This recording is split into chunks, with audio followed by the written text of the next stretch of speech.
గిరిజన నాయకత్వాన్ని పెంపొందించడమే కాకుండా పెరిగిన నాయకత్వం ద్వారా గిరిజన హక్కుల కోసం మనం ఏ రకంగా పోరాటం చేయాలి, వాళ్ళ జీవన స్థితిగతులు మెరుగుపరచడం కోసం మనందరం ఏ రకంగా పనిచేయాలని చెప్పి దేశవ్యాప్తంగా ఉన్నటువంటి గిరిజన నాయకుల్ని ఒక దగ్గర చేర్చి ఇటువంటి ట్రైనింగ్ ఇచ్చేటువంటి కార్యక్రమాన్ని ఆల్ ఇండియా కాంగ్రెస్ కమిటీ చేపట్టడం జరిగింది.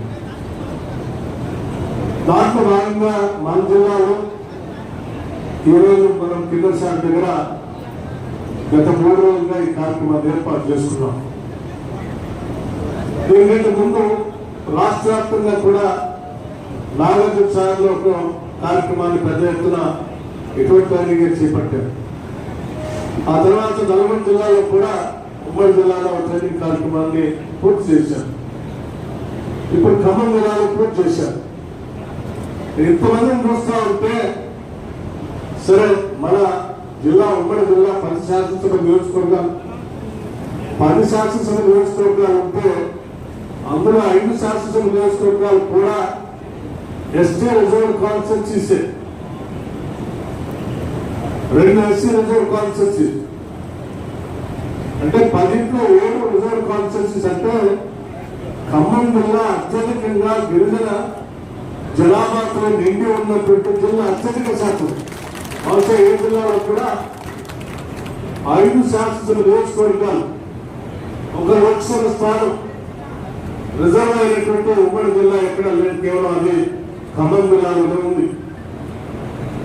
20 జిల్లాలో శాసనసభ్యులతో పాటు ప్రతి మండలంలో కూడా మన మండల స్థాయిలో నాయకత్వం వహించగలిగినటువంటి వాళ్ళు, ప్రజల్ని ప్రభావితం చేయగలిగినటువంటి వాళ్ళు, ప్రజలను ప్రభావితం చేసే హక్కుల కోసం ప్రభుత్వాలకి ఒత్తిడి చేసేదాన్ని కాకుండా ఒప్పించేటువంటి స్థాయి ఉన్నటువంటి నాయకులందరూ ఇక్కడికి పిలిచి ఈ కార్యక్రమాన్ని ఏర్పాటు చేయడం అనేది నిజంగా మన అందరూ అదృష్టంగా భావిస్తా ఉన్నాను. అఖిల భారత కాంగ్రెస్ కమిటీకి, దీనికి రూపకర్త అయినటువంటి కొప్పుల రాజు గారికి, అట్లాగే మన పిల్లయ్య నాయక్ గారికి. కొప్పుల రాజు గారు all India in-charge general secretary Jharkhand ఉన్నప్పటికీ కూడా దేశవ్యాప్తంగా ఉన్నటువంటి SC, ST, BC, minority department అన్నిటి కూడా వారే కనుగొన్నారు. దేశవ్యాప్తంగా ఉన్నటువంటి ఈ జనాభా అందరికీ కూడా దేశంలో నాయకత్వం ఏ రకంగా ఇప్పించాలి, పాలనలో ఏ రకంగా భాగస్వామ్యం చేయాలి, లేకపోతే ఈ దేశంలో ఉన్నటువంటి ఆర్థిక వనరులు ఈ వర్గాల ప్రజానికానికి ఏ రకంగా చేరే విధంగా ప్రణాళికలు తయారు చేయాలి, ఆ తయారు చేసిన ప్రణాళికల్ని అఖిల భారత కాంగ్రెస్ కమిటీ ద్వారా ఏ రకంగా అమలు చేయాలనేటువంటి వ్యవస్థను మొత్తాన్ని వారు తయారు చేసి దేశవ్యాప్తంగా ఈరోజు ఈ కార్యక్రమాలు తీసుకొని ముందుకు పోతా ఉన్నారు. ఈరోజు అందులో ముందుకు పోయే కార్యక్రమంలో భాగంగా సమాజంలో వస్తున్నటువంటి అనేక ఇబ్బందులు, ఆ ఇబ్బందులు అధిగమించడానికి కాంగ్రెస్ పార్టీ నాయకత్వంలో ఏ రకంగా పోరాటాలు చేయాలనేటువంటి వాటికి రూపకల్పన చేసి పెద్ద ఎత్తున దేశవ్యాప్తంగా కార్యకలాపాలు కూడా తీసుకుంటున్నారు. ఈరోజు గిరిజనులు, దళితులు, మైనారిటీల కోసం కాకుండా దేశంలో ఉన్నటువంటి ఓబీసీల కోసం కూడా ఒక ప్రత్యేక కార్యాచరణ ప్రణాళిక తీసుకోవాలని చెప్పి కాంగ్రెస్ పార్టీ నాయకత్వంలో ఈరోజు పెద్ద ఎత్తున ముందుకు పోతున్నటువంటి విషయం కూడా మీకు తెలిసింది.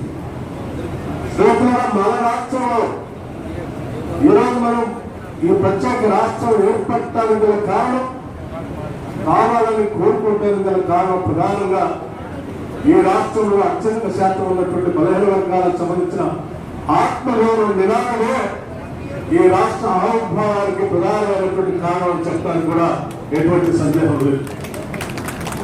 దాదాపు 80-85% ఉన్నటువంటి వెనుకబడిన వర్గాల ఆత్మగౌరవంతో తలెత్తుకొని ఇక్కడ ఉన్నటువంటి సాధనలందరూ అన్నింటి కూడా వాళ్ళకే పంచే విధంగా జరగాలి అంటే అది ప్రత్యేక రాష్ట్రం ఏర్పడితేనే జరుగుతుందని చెప్పి ఇక్కడ పోరాటం జరిగితే ఆ జరిగిన పోరాటాన్ని అర్థం చేసుకున్నటువంటి అఖిల భారత కాంగ్రెస్ కమిటీ అధ్యక్షురాలు సోనియా గాంధీ గారి నాయకత్వంలో ప్రత్యేక రాష్ట్రం మనకు రావడం జరిగింది. కానీ దురదృష్టం వచ్చిన ప్రత్యేక తెలంగాణ రాష్ట్రంలో 10 సంవత్సరాలు మనకు రావాల్సిన నిధులు రావాలి, ఆత్మగౌరవం అంతకంటే రాలేదు. నిధులు రాలేదు, ఆత్మగౌరవం లేదు.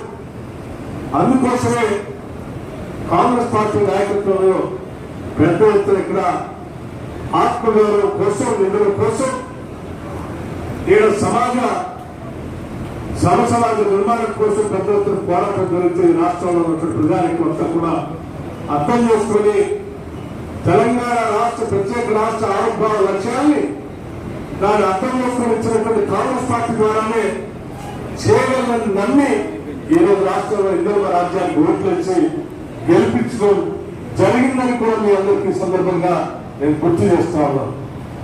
అలాగే రాష్ట్ర మంత్రులు కానీ, డిప్యూటీ సీఎం నేను కానీ ఈ రాష్ట్ర ఆవిర్భావం నుంచి కూడా ఉన్నటువంటి వనరులు ఆనాటి కాంగ్రెస్ ప్రభుత్వం తీసుకొచ్చినటువంటి ఎస్సీ ఎస్టీ సప్లాన్ నిధుల ద్వారా వారికి ఏ రకంగా నిధులు చేర్చాలనేటువంటి ఆలోచన నిరంతరం చేస్తూనే ఆ అందులో నుంచి వచ్చినటువంటి ఆలోచన ద్వారా కొన్ని స్కీమ్స్ తయారు చేసి ఈరోజు రాష్ట్ర ప్రజలకు అందిస్తా ఉన్నాం. ఇప్పుడే పెద్ద గొప్ప గారుగా చెప్పినట్టు బ్రిటిష్ వాళ్ళు ఈ రాష్ట్రాన్ని పాలించిన నాటి నుంచి, రాష్ట్ర నిజాం సర్కార్ ఈ రాష్ట్రాన్ని పాలించిన దగ్గర నుంచి జల్ జంగల్ జమీన్ అనే నినాదం కానీ, భూమి కోసం భక్తి కోసం అనే నినాదం కానీ, దున్నేవాడిని భూమి నినాదం కానీ, ఇవన్నీ కూడా ఆనాటి ప్రజల ఆకాంక్షలు, ఉద్యమ ఆకాంక్షలు. అటువంటి ఉద్యమ ఆకాంక్షల్ని కాంగ్రెస్ పార్టీలు అధికారంలో వచ్చిన ప్రతిసారి ఆ ఆకాంక్షలను చట్టాలుగా మార్చి ఈ రాష్ట్రంలో ఉన్నటువంటి ప్రజలకి, ముఖ్యంగా గిరిజనులకు కానీ, దళితులు కానీ, పేద వర్గాలకు కానీ భూ సంస్కరణ చట్టాల ద్వారానో లేకపోతే పొడెన్సీ యాక్ట్ ద్వారానో ఆ భూములన్నింటిపైన వాళ్ళకి హక్కులు కల్పించి ఆత్మగౌరవంతో బతికేటువంటి కార్యక్రమాన్ని చేపట్టింది గత ప్రభుత్వం. అలా పట్టి ఇచ్చినటువంటి పంపిణీ చేసినటువంటి భూముల్ని ధరణి అనేటువంటి పేరు మీద పంపిణీ చేసిన అసైన్ భూములన్నింటినీ గిరిజనులకు కానీ, దళితులకు కానీ